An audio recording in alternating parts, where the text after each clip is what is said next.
сайн байцгаана үзэгчдээ хөгжлийн семинар нэвтрүүлгийн шинэ дугаар эхлэхэд бэлэн болоод байна. Манай энэ удаагийн нэвтрүүлэгт доктор Энхбат өргөдөн оролцож байна. Өнөөдөр бид хөгжил ба системийн хандлага сэдвээр ярих байгаа.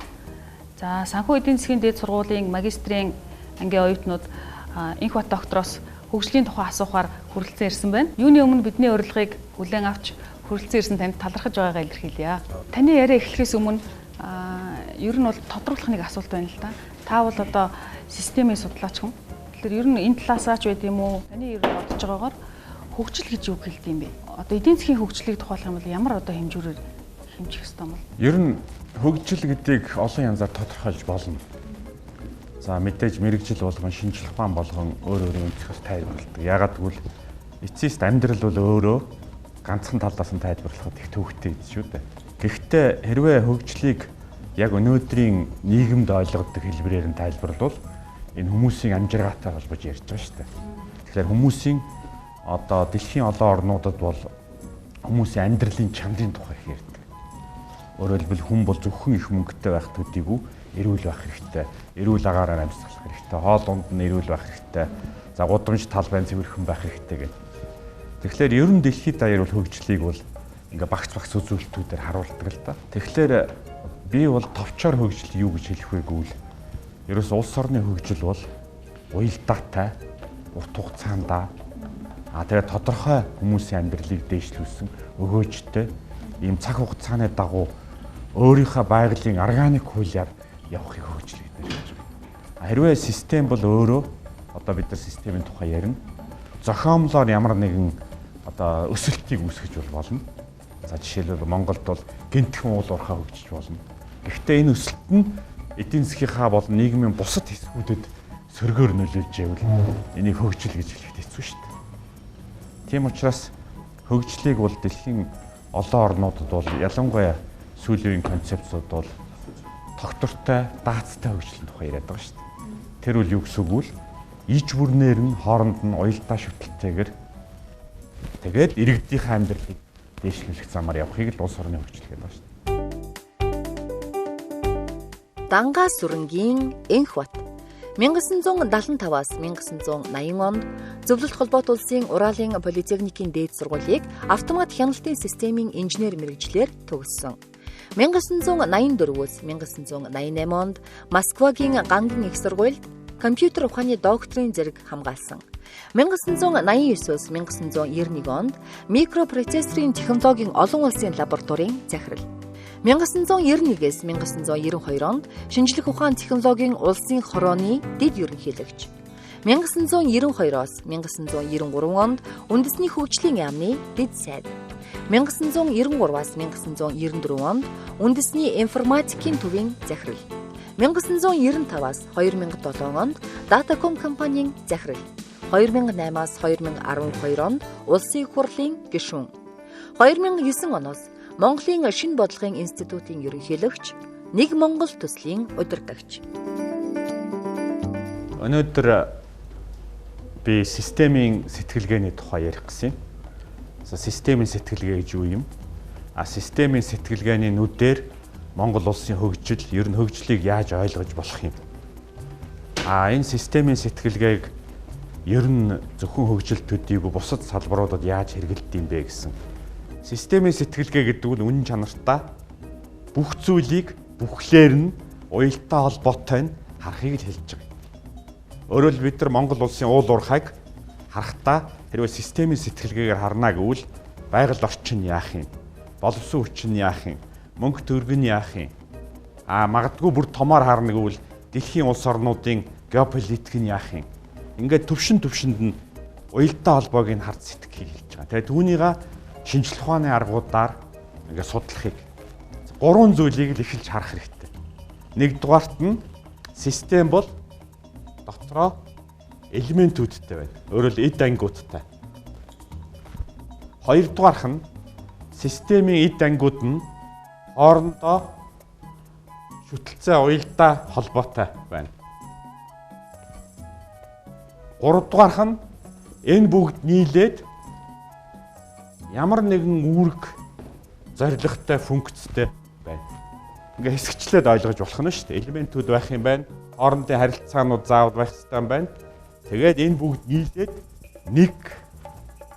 нэгдвэл байдлаар өөрийн зорилготой, өөрийн үүрэгтэйгээр энэ орчлон ертөнцид байх нэ.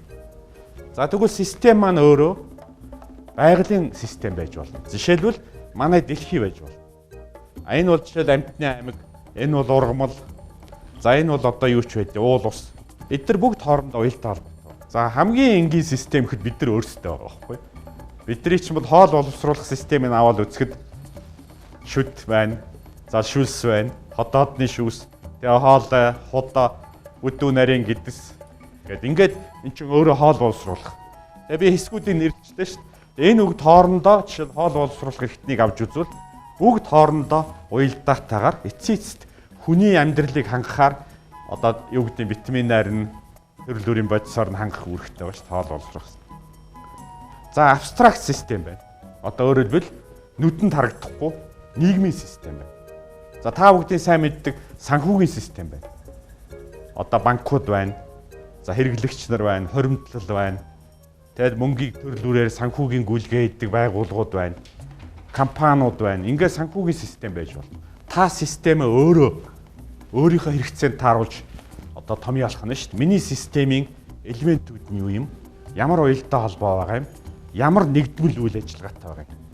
Тэгээ энэ би яагаад тасархай зураасаар зурсан бэ гэвэл системийнхээ хязгаарыг бас та өөрөө аавна. Хэтэрхий томоор авчвал судалж чадахгүй. Жишээлбэл хэтэрхий жижигээр авчвал бүрэн зураг харагдахгүй шүү дээ.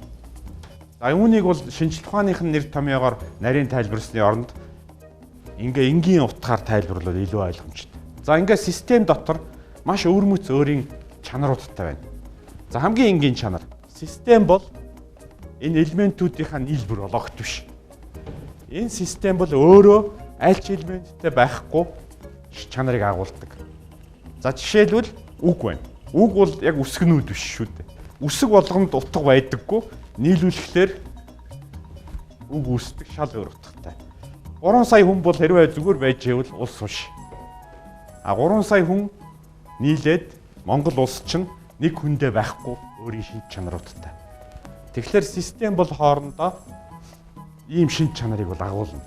За хоёрдугаарх нь системийн элемент нь өөрөө дахиад систем байж болно шүү дээ.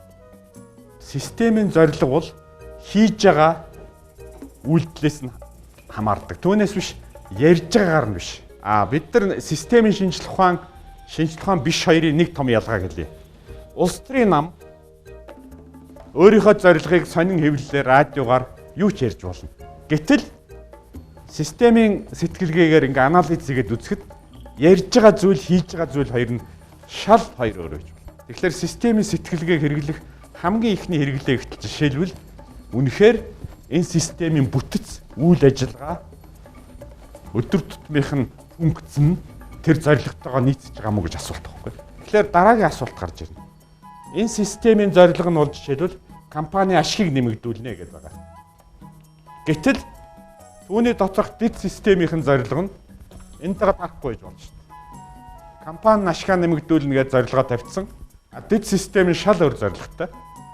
Дэд систем буюу хэлтс тасгийнхын дарга нь ашгаа нэмэгдүүлнэ гэж ярьж байгаа хэрнээ доторх үйлдэл, санхүүгийн анализ, судалгаа, эсвэл технологийн судалгааг нь хийгээд үзэхлээр компанийн ашиг функцээс эрс зөрж иж болох байна. Авах хүнд нэг өгч ирдэн, орхих хүнд мянган сургаалж улиг. Систем дотор систем агуулгадна. За системийн зорилгууд нь дэд систем болгон хоорондоо уялдаа шүтэлцээ нь хангагдчихэж нэгдсэн зорилго руу явна шүү дээ. Тэгэхээр системийн шинжилгээний хамгийн гол онцлог юу юм бэ гэхээр системийг та нар бүх харахтаа дандаа хоорондынх нь уялдаа холбоог л харах хэрэгтэй эхэлж. Маш одоо нарийн төвхтэй систем байж болно. Өөрөөр хэлбэл элемент нь бол хэдэн зуун, хэдэн мянга. Одоо Монголын зах зээл ихэд зөвхөн компаниудаар аваад үзэхэд 50-60 мянган элементүүд хоорондоо ажиллаж байгаа гэсэн үг шүү дээ. За гэтэл нэг талаас бол элементийн тоон олон байж болно. Нөгөө талаас динамик систем гэд нэрлэдэг. Элемент болгоно нь өөрөө маш олон төлөв байдалд байж болно. Тэгэхээр энэ нарийн төвхтэй системийг яаж одоо зурглах уу? Дараа нь яаж анализ хийх үү? Яаж эдний хоорондын нөлөөллийг тогтоох уу? Энэ бүгд бол өөрөө бие даасан юм шинжилгээ ухааны салбар байна. Өөрийн арга барилтай. Техникийн систем дээр нэг өөр, байгалийн систем дээр нэг өөр. Одоо хамгийн чухал зүйл бол системийн уялдаа холбоог өдөр их харах хэрэгтэй. За би одоо баг зэрэг практик тал руу явъя л да. За жишээлбэл Монголд уул уурхай хөгжнө гэж. Хэрвээ уул уурхайгийн бизнесмен захирал хүн за одоо 100 сая тонн нүрс олборлоод байна хөө гэж зорилго тавьж болно. Гэтэл компаниас гадна төрийн хүн бол байгаль нь яах юм? Ажил хүч нь яах юм? Тээвэр нь яах юм? Энэ бүгдийг аваад үзэхлээр уул уурхай өсөлт бол системд эсрэг нөлөөлж болно шүү дээ. Өөрөөр хэлбэл нийлбэр дүнгээрээ нөгөө систем маань тогтвортой байдлаа алдаж болно. Гажуудалд орж болно. Одоо хүний биеийн системийн хамгийн том гажуудал бол хорт авдар. Биеийн тодорхой хэсгийнх нь эсүүд маш хурдан өсөж байгаа шүү дээ. Эдийн засагт хорт авдар үүсэх боломжтой. Үүний тодорхой нэг механик хэлбэр нь бидний ярьдаг нөгөө галаанд өвчин гэдэг чинь шүү дээ. Өөрөөр уул уурхай хит хөгжөөд эдийн засгийн балансыг алдагдуулаад бусад бүх эдийн засагтаа сөргөөр нөлөөлж болно. Энэ үед энийг хөгжил гэж ярихгүй өсөлт гэж ярьж байгаа. Яагад гэвэл шүтэлцээ алдагдчихэв гэсэн үг шүү дээ. Систем маань өөрөө шугам бус хамааралтай байна. Жишээлбэл энд маш жижигхэн өөрчлөлт оруулахад эндээс 100 дахин их өөрчлөлт ийшээ дамжиж болох байхгүй. Хоёрдугаарх нь энэ системийн нэг элементийг жишээлбэл авчиг гэж бод. За үйлдвэрлэлөө гэж бод. Үйлдвэрлэл ингэж за манайх энэ цехээ хаагаад өөр компаниас бүтээгдэхүүнээ бэлээ авъя. Харахад санхүүгийн хувьд ашигтай байж болно. За жишээл компани захирал тооцоолоод санхүүгийн хувьд бид нар өөрсдөө үйлдвэрлэснээс хажуугийн компаниас авцсан дээрээ гэж. Гэтэл болсон хүчний систем ч юм уу цаашдаа 20 жил хөгжих динамикийг харуул компани ч маш өндөр эрсдэлд орж болно. Яагад гэвэл гадны элемент маань өөрөө маш бага найдвартай байж болно шүү дээ. Энэ уялдаа холбоо, энэ шугам бус хамаарал, доргион. За ямарваа нэгэн өөрчлөлт бол дандаа гаж нөлөөтэй явагддаг. За жишээл Монголд хараад байхад ард түмний амьдралыг сайжруулна гэд 21 мянган төгрөг өгч байгаа юм. Яг тэр мөнгө нь бол тэр их авд нь аваад үзвэл зөв. Эдийн засгийн системд аваад үзвэл энэ шиг том доргион байхгүй. Ягаад гэвэл энэ мөнгө бол Монгол улсын мөнгөний эрс үрсийг өөртөө татаад маш том сөрөг нөлөө үзүүлж байгаа. Гэтэл Монголын эдийн засгийг 10 жил доош татлаа шүү дээ. Ард түмний амьдралыг 20 жилийн дотор эрс сайжруулна гэд улс төрчид юу ч ярьж болно. Эдийн засгийн систем болон аж ахуй, байгаль орчин, тээвэр бүх юмыг анализ хийгээд үзэхлээр энэ зорилго бол хоосон үгүй гэдэг нь харагдаж байгаа. Тэгэхээр системийн судалгааны сэтгэлгээний нэг онцлог бол юмыг маш богинохон харахаас хамгаалдаг байхгүй. Өнөөдөр бол компани захирал бол хоёр нухчиг гэж. Үнэхээр яг өнөөдрийн байдлаар ухвал 30 жилийн дараа бол Монгол улны 200 налах хоттой болно. 30 жилийн дараа нүхнүүд нүлдэнэ. Тэр хүмүүсийн их ажилгүй болно. За жишээл Улаанбаатар хот бол бие даасан систем. 100 мянган айлын орон сууц барина гэж зарлагдсан байгаа. Гэтэл гэр хорооллын нэг хүн бол өдөрт 6-аас 8 литр ус хэрэглэдэг. Орон сууцны нэг хүн 150 литр хэрэглэдэг. Туулгалыг та нар одоо байгаа харна шүү дээ. Харж байгаа. 100 мянган айлын орон сууц барьж болно. Усны систем ч ажиллахгүй шүү дээ. Улаанбаатар гэдэг чинь нэг организм байгаа шүү дээ. Энэ систем чинь өөрөө дахгүй. Тэгээ энийг системтэйгээр төрөл бүрийн математик аргаар дээрээс нэг математик загварт оруулаад төрөл бүрийн зүсэлтээр тооцоо хийж үзээд ингээд шийдэхийг бол системийн сэтгэлгээ, системийн судалгаа гэж нэрлэдэг. Системийн судалгааны нэг мундаг давуу тал байгаа. Би түрүү хэлсэн. Нэгдүгээрт холыг хардаг гэж. Хоёрдугаарх нь ийм системийн судалгаа хийснээр бид нар дундаа ярих нэгдсэн загвартай болдог. Тэгэхгүй бол хүн болго өөрийнхөө юмыг ярьдаг. Өнөөдөр Монгол улсын хамгийн том асуудал бол хүн болго өөрийнхөө юмыг ярьдаг. Компани ч яг адилхан. Ямар нэгэн аж ахуй нэгж бол маш олон системүүд байдаг. Санхүүгийн, боловсон хүчний, технологийн энэ системүүд нь үнэхээр энэ уялдаа холбоо функцүүд нь компани чинь зорилгот нийцэж байгаа юм гэдгийг анализ хийхдээ ерөнхийдөө эхний алхам. Хоёрдугаарх нь компани ингэж ажилласнаар компанид ямар нэмэлт давуу чанар үүсэж байгаа юм. Ямар өрсөлдөх чадвар үүсэж байгаа юм. Тэгээ гадаад орчинтойгоо яаж холбогдож байгаа юм. Энэ бүгдийг бас бизнесийн түвшинд анализ хийдэг. Хувь хүнийхээ хувьд хариуцлага хүлээхгүй мөртлөө хувь хүнийхээ хувьд ашиг хүртэх боломжийг бий болгодог гайхалтай арга хэрэгсэл бол компани юм.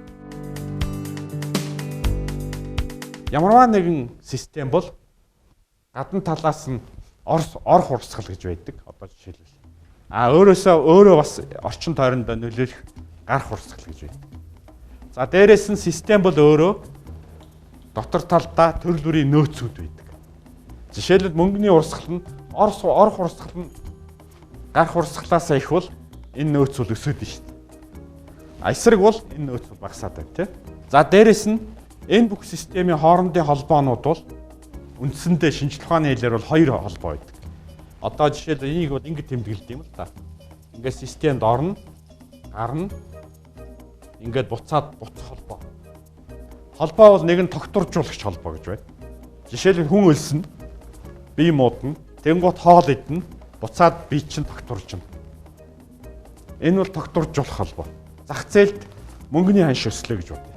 Мөнгөний ханшны өсөлтийг дагаад ажил хүчний үн өртөг болно. Ажил хүчний өсөлт чинь буцаагаад мөнгөний ханшийг нэмнэ. Тэнгуут буцаагаад гэх мэтлэн инфляци системийг тогтворгүй байдал руу оруулдаг өсөх холбоор явж байгаа. Тэгэхээр системд интервенц үе гаднаас ямар нэгэн үйлдэл шүү дээ. Тэгэхээр энэ үйлдэлт хамгийн том асуудал бол ямар ч үйлдэл өөрөө цаг хугацаа шаарддаг. Жишээл энд хийсэн үйлдэл 10 хоногийн дараа, 10 жилийн дараа энд нөлөөлнө. Тэгэхээр харж байгаач энэ нөөцүүдээс хамаарна. Энэ орох гарах урсгалуудаас хамаарна. Цаг хугацаанаас хамаарна. Энэ бүгдийг математик загваруудаар судална. Жишээлбэл өнөөдөр боловсролыг сайжруулж болно. Гэтэл одоо манай уул уурхайн компаниудад болсон хүчин хэрэгтэй гэдэг өнөөдөр сургалтыг сайжруулж болно. 10 жилийн дараа очиж шít.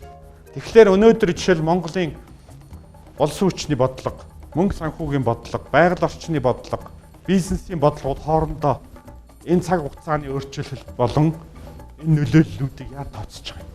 Ийм асуултууд байгаа байхгүй. Ямар ч систем тодорхой хэлбэлцлийг өөрөө даах дотоод нөөцүүдтэй байдаг. За компанид бол жишээлбэл бэлэн мөнгөний урсгал нь. Тэр нөөцийг давбал систем маань өөрөө задардаг.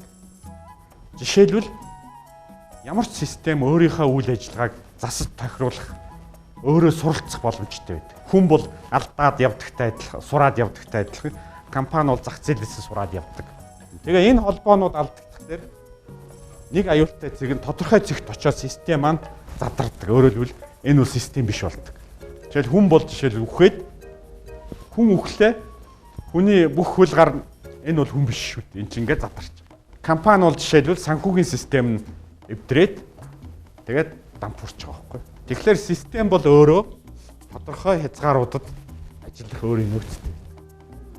Тэгэхээр энэ нөөцүүд нь ямар байх вэ? За жишээлбэл хамгийн энгийн жишээ. Монголын барилгын салбар маш хурдтай өсөж байна. Болсон хүч байхгүй. За оронд нь хятад ажилч орж ирнэ. Гэтэл хятад ажилч орно гэдэг чинь зөвхөн хятад ажилчны асуудал биш. Бусад бүх системд нөлөөлнө. Наадзах нь гэтэл одоо хүмүүсийн соёл. Хамгийн наадзах нь хятад ажилч орж ирснээр дотоодын ажилчны хэрэгцээ багасна. Дотоодын ажилчны хэрэгцээ багасангууд дунд сургуулиудын ашиг орлого сургууль багасна.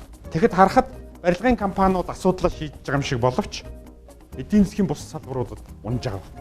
Тэгэхээр хөгжил ба өсөлт хоёр ямар ялгаатай юм бэ гэдгийг та нар баг энэ ярианаас бол гадарлаж байгаа. Хэрвээ Монгол улс хөгжлийн тухай ярина гэвэл наад зах нь одоо жишээл 50 жилийн дараа яах юм бэ гэдгийг ярих хэрэгтэй. Мөнгөний тухай ярихаас илүү усны тухай ярих. Ус байгаа мó? Манай улсын эдийн засаг нийгмийн амьдрал бол тийм амар биш байна. Шинжлэх ухаан, улс төр хоёрыг холбож чадахгүй байгаа.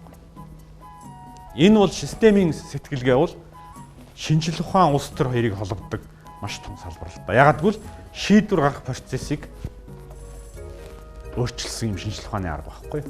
Юу гэхээр одоо бид нар чинь ингээ системлэгээр сэтгэж сурахын тулд тийм ээ. Энэ одоо энэ тэнд замбраагүй сэтгэж байгаа энэ байдлыг арилгахын тулд одоо яг юунаас эхлэмээр санагддаг вэ? Та одоо улс төрд байсан хүн мэдж байгаа гэж бодож байна. Одоо өөрчлөлтийг эхлэх гэвэл яг ямар юмнаас эхлэх вэ? За яг би улс төр талаас нь яриад улс төр биш талаас нэг хэлье. Улс төр талаас нь бол бид нар хэлсэн. Системийн зорилго бол яриа огт биш гэдгийг л ойлгох хэрэгтэй. Өнөөдөр Монгол улсын засгийн газрын хийж байгаа алхам болгоныг анализ хийгээд үзэхэд ярьж байгаа зүйл хоёр нь эрс өөрөө. Тэгэхээр хэрвээ шинжлэх ухаан мэддэг хүн бол хоосон яриа яг бодит ажил хоёрын үр дүнг хараад нэг дүгнэлт юм. Тэгэхээр улс төр талаас нь би юу хэлэх гэсэн юм бэ гэвэл улс төрчид энийг ойлгоод өнөөдөр үнэхээр Монгол улсыг бодиттойгоор хөгжүүлье. Түүнээс бие биенээ хуурд юм уу, шоуд юм уу, зурагтаар гоё ярих нь одоо ийм аргаар бол Монгол улс явахгүй ш төгслийн тухай ярьж байгаа учраас. Өнөөдөр яг бодит хүнд асуудлуудыг бодит аргаар шийдэх хэрэгтэй. Төрд ажиллаж байгаа төрөл бүрийн төмөр замын, уул уурхайн, усны, Улаанбаатар хотын ингээд бүх төслүүдийг одоо наазах нэгтгэж анализ хийж үзэх хэрэгтэй. За нөгөө талаас нь яг амьдралд яаж хэрэглэх вэ гэж. Өнөөдөр Монголд албан ёсоор бүртгэлтэй 60,000 компани байдаг. Бүх компани 90 гаруй хувь нь сэтгэлгээ нь өрхийн ахуйн төвшөнд байж байгаа. Өөрөөр нөхөр нь их хурлын гишүүн болоо явахдаа авгаагаа тавьдаг. Ягаад гэвэл тэр хүн компани маш энгийнээр хардаг. Энэ бол манай бараг гэрийн аж ахуй гэж ойлгох. Гэтэл орчин үеийн компани зах зээлийн анализ хийгээд үзэхлээр хоёрхан сонголт байгаа. Компани татан буулгаад аль эсвэл тэр жижигхэн түүц болгоод орхих хэрэгтэй. Үнэхээр цаашаа хөгжиж игвэл бүх системийг нэвтрүүлэх хэрэгтэй. Санхүүгийн систем хэрэгтэй, улс орчны систем хэрэгтэй, технологи хэрэгтэй. Тэгэхээр өнөөдөр Монгол улс 20 жилийн дараа бол бид нар бүх аж ахуй нэгжүүдийг дараагийн түвшинд оруулах асуудал байна. Салбар болгон энийг өөрийнхөө хэрэглээгээр хийх. Улс төрчдний аргаар, бизнесийн нэг аргаар, байгаль орчных нэг аргаар зүгээр дүгнэлт хэлбэл бид нар ингэж сэтгэж сурах хэрэгтэй байна. Тийм учраас дээд сургуулиудын боловсролд, ялангуяа сургалтанд системийн сэтгэлгээг бол заавал оруулах хэрэгтэй. Яг нь системийн сэтгэлгээ бол та бүгдийн сурж байгаа бүх юмыг холбож байгаа байхгүй. Өнгөрсөн үед хүнийг тэргуунд тавьдаг байсан бол ирээдүйд системийг тэргуунд тавина. Орчлон ертөнцийн бүх мэдлэгийг бол өөртөө толгойн дотроо хийчээд за тэрнийхээ дагуу би ажиллана гэх боломж байхгүй шүү дээ. Жишээлбэл тийм. Тэгэхээр тэр системийн тодорхой хязгаарыг та юу гэж үзэж байна? Нэг төсөлт нь хоёрдугаарт нь одоо таны ярианаас ингээд сонсохоор ингээд системийг ингээд оновчлон гэхээр эргээ бараг нэг төлөвлөсөн төлөвлөгөөд эдийн засаг руугаа орчих юм шиг мэдрэмж төрлөө л дөө. Нэг ясандаа Кейнсч маягийн. Монголын эдийн засгийг ойрын 40 жилд та сонгодог баримтлаар хөгжүүлэх хэрэгтэй гэж бодож байна. Эсвэл Кейнс ч юм уу эсвэл бүр болохгүй бол Маркс ч баримтлаар хөгжүүлэх хэрэгтэй гэж бодож байна. Тэгэхээр та өөрөө системийн юу сонирхож байгаа юм? Юуг судлах гэж байгаа юм? Тэрнээсээ хамааруулаад системийн хязгаарыг хийж өгнө. Системийн судалгаан дээр хязгаарыг яа тогтоодог вэ гэвэл эцсийц та юу хүсэж байгаа гэдгээс л тодорхойлдог. Би төлөвлөсөн ч тэр, төлөвлөөгүй ч тэр эдийн засаг бол өөрөө бие даасан байгаль байхгүй. Өөрөөр хэлбэл тэрэн дээр Кейнсийг хэрэглэнэ үү, Марксыг хэрэглэнэ үү? Энэ бол хоорондын бидний маргаан болохоос биш. Яг бодит эдийн засагт ямар ч хамаагүй. Системийн сэтгэлгээний онцлог бол яг тэр бодит ертөнцийг шинжлэх ухааны нүдээр харахыг хэлж байна. Нэгдүгээрт. Хоёрдугаарт. Одоо ингээ Монголын системийг аваад үзсэн чинь зэрэг нэг асуулт гарч ирнэ. Манай системийн хамгийн том гадны мөнгөний урсгал бол Хятадаас орж ирж байгаа. Одоо 90% нь экспорт 90%. Энэ дээр 1% хэлбэлцэл гарахад систем бол 10%-аар дөргинө. Тийм биз? Тэгэхээр одоо асуулт гарч ирнэ. 1%-аар орж яхад 10%-аар дөргиж байгаа юм бол та за дүүрч хятадууд л өөрөө мэддэг. Бид нар ингээл дөргиод байжээ гэж хэлэх юм уу? Альсвал ямар нэгэн хамгаалах юм хийх юм. Энэ бол Маркс уу, либерал уу хамаагүй байхгүй. Энэ бол практик асуулт. Өнөөдөр Монголын эдийн засаг өөрийнхөө хуулиар, зах зээлийн хуулиар хөгжнөө гэдгийг би жишээлбэл яг эрдэмтдийн үед үнэмшдэггүй. Яагаад гэж Монголын эдийн засгийн хүндийн төвүүд нь Монгол дотор байхгүй. Өөрөөр систем маань өөрөө тогтвортой систем биш. Яг л манай эдийн засаг чинь өрөөсгөл байхгүй. Жишээлбэл 90% нь хятадаас хамаарч. Америкийн эдийн засаг бол өрөөсгөл биш, дотроо баланстай. Тийм биз? Тэгэхээр одоо асуулт гарч ирнэ. Манай эдийн засгийн системийг хэрвээ ингээд бүтнээр нь зурвал бүр томоор харуул энэ дотор хятадын зарим юмыг оруулж зурх хэрэгтэй байхгүй. Яг гэвэл нийлжээд нэг систем болж. Жишээл манай нүүрс бол хятадын металлург руу явна. Энэ хоёр нийлж байгаад гээд ингээд зурна. За энэ үед бол нэг асуулт гарч ирнэ. Би миний ганцхан хэлэх гэж байна. Эндээс их сонин дүгнэлт хийж болж байгаа байхгүй. За бид нар бол одоо либерал, хаялаа. Нэг нууц нь юу гэж? Яг бидний яриад байгаа системийг чинь тэнд хятадын засгийн газар удирдах байгаа шүү дээ. Тэд либерал биш шүү дээ. Тэгэхээр юу гэсэн үг вэ? Тэгвэл 100% хятадын засгийн газараар удирдуулах гэсэн үг байхгүй. Хэрвээ чи бүтнээр нь харуул энэ системийг чи хүн өөрийнхөө дургаар өөрчлөд тахад би энд либерал гэж суугаад байж болох уу? Тэгээ ингээд дүгнээд хэлбэл улс төрийн маргаан хамаагүй байхгүй юу?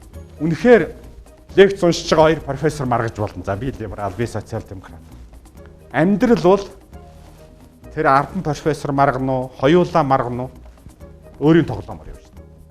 Тэгэхээр одоо миний хэлэх гээд байгаа санаа бол либерал байх, марксист байх бол сэтгэлгээний нэг загвар болохоос амьдрал өөрөө биш. Өөрөөр хэлбэл Германы нэг том жанжины хэлсэн үг байна шүү дээ. Газрын зураг бол газар биш гэж. Либерал байх, марксист байх бол яг дахиад ертөнцийг ингээд зүсээд харуулж байгаа онол байхгүй юу? Амьдрал бол онол биш байхгүй. Тийм учраас онолыг төрүүлж тавихаас өмнө онол бол газрын зураг, амьдрал бол газар гэдгийг үргэлж харж байгаа хэрэгтэй. Бүхний тэргуунд явах нууц бол төрүүлж эхлэх явдал юм. Их том мөртлөө маш прагматик жишээ. Юу вэ гэвэл хүн төрөлхтний түүхийг бичгээр бичсэн 6000 жилийн түүх үед. Энэ түүхийг ингээ анализ хийгээд үзэхлээр хүн төрөлхтний 6000 жилийн түүх бол устайгаа корреляц гэдэг байна. Ус хаана байна? Тэрийг дагаж хөгжил. Ус хаана байна? Тэрийг дагаж хөрсний хүчил шин байдаг. Аж ахуй хөгждөг, улс орон хөгждөг. Тэгэл бид нар түүх үзэхлээр эртний Нийл мөрөн, Египт, Ефрат, Шар мөрөн, Хөх мөрөн гэж яриад байдаг шүү дээ. Яг энэ корреляцаар Монголыг харвал ус нь багхгүй. Тэгэхээр одоо асуулт гарч ирнэ дээ. Хүн төрөлхтний 6000 жилийн төгжлийн түүх яг Монгол дээр ирэхлээр өөрөөр ажиллах уу? Энэ нэг асуулт. Хоёр дахь асуулт. Дэлхийн бүх нийслэл хотуудыг агаарын температурыг ингээд аваад үз. Дэлхийн хамгийн хүйтэн нийслэл Улаанбаатар хот. Бүх нийслэлүүд дотроос хамгийн хүйтэн. Жилийн дундаж температур нь хас 2 градус байгаа. Амтан болон ургамлын аймаг хөгждөггүй үе байхгүй. Би энэгээр юу хэлэх гэсэн гэж Монгол улсын хөгжлийн зургийг зурвал хамгийн наад зах нэгтэл гарцаагүй юм бол бид нар яаж ч улс төржөөд яаж ч мөнгө зараад юугээ ч өөрчилж чадахгүй юм бол ус агаарын температур 2. Гэхдээ тэгэл хүн төрөлхтний хөгжлийг энэ коридор дотор л бид нар бодно шүү дээ. 100,000 айлын орон сууц Монгол улс бол газар тариалан 10 дахин хөгжүүлнэ гэдэг юм. Ингээд проектуудыг аваад үзэхлээр хамгийн суур үзүүлэлтүүдээр ингээд яргаа хийчих байгаа юм. Тэгэхээр эндээс бол би та бүгд юу гэсэн дүгнэлт хийж байгаа юм бэ гэвэл хэрвээ системийн шинжилгээ ухаанаар ажилладаг бол ингээд 40-50 жишээлбэл гол үзүүлэлтүүдийг дэлхийн эрдэмтэд заасан байна.